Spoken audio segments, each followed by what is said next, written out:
my god. 6, 7, and a Merry Christmas. 6, 7, and a Merry Christmas. 6, 7, and a Merry Christmas. And a skibbity New Year. High five. Down low. In heaven. 6, 7. Okay, go back on holiday? No, I'm here. You showed up. You can't leave now. It's like going into the movie theater for a show and then leaving in the first 5 minutes.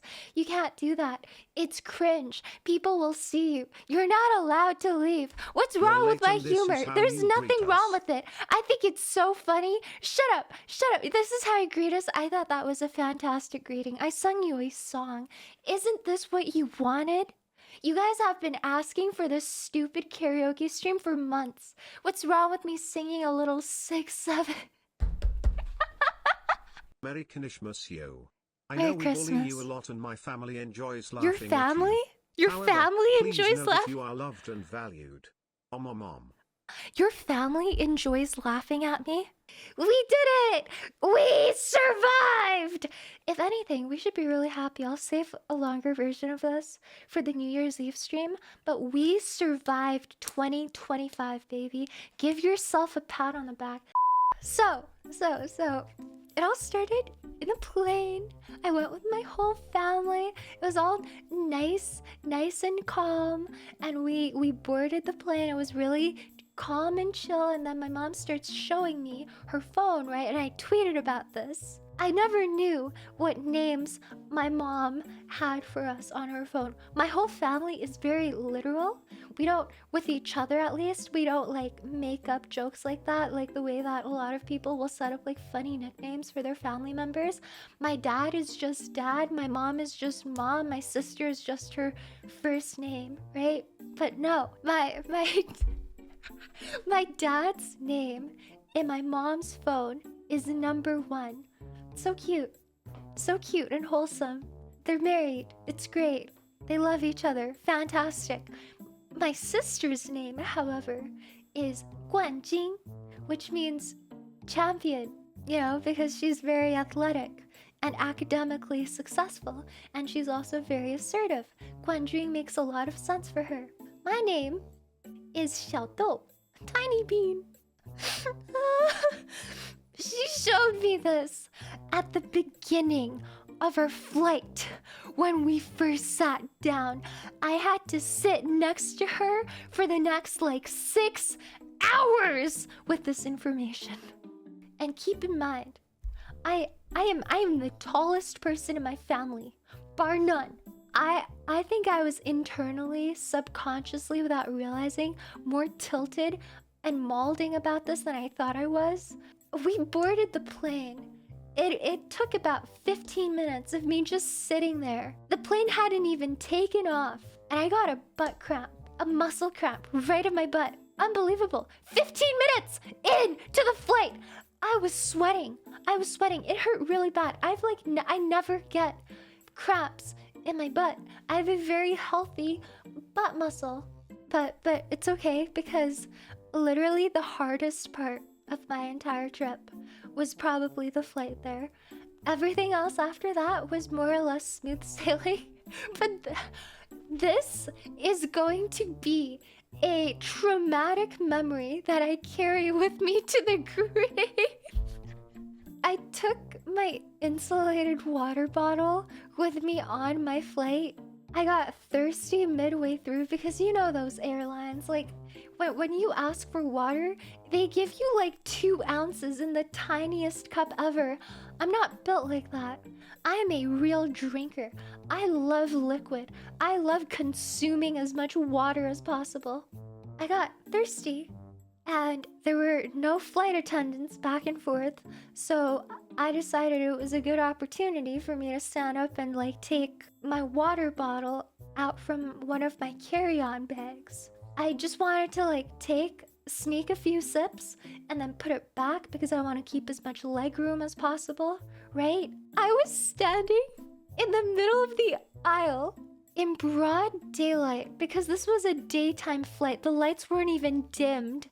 and I lifted the straw on the sealed bottle, and the water flew out of the nozzle because of the pressure difference before landing back down literally all over me.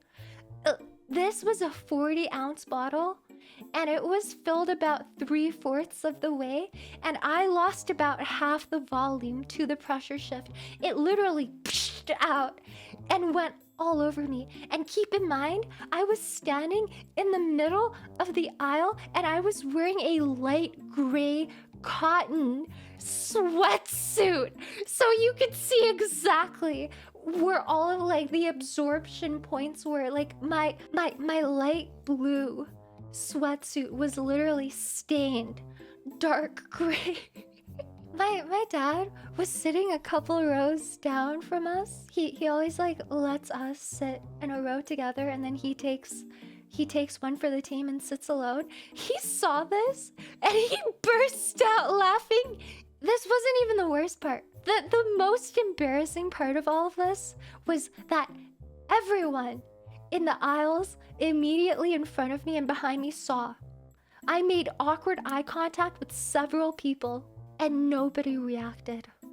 This happened to me, and nobody even giggled. They just made awkward eye contact with me, and once the eye contact had extended for more than a second or two, they looked away awkwardly to spare me the embarrassment. Like, if a couple people had actually laughed, I could have made a bit out of it to make it less awkward, to relieve people of their secondhand embarrassment. But I am from the stupid West Coast, and that is simply not what people from here do.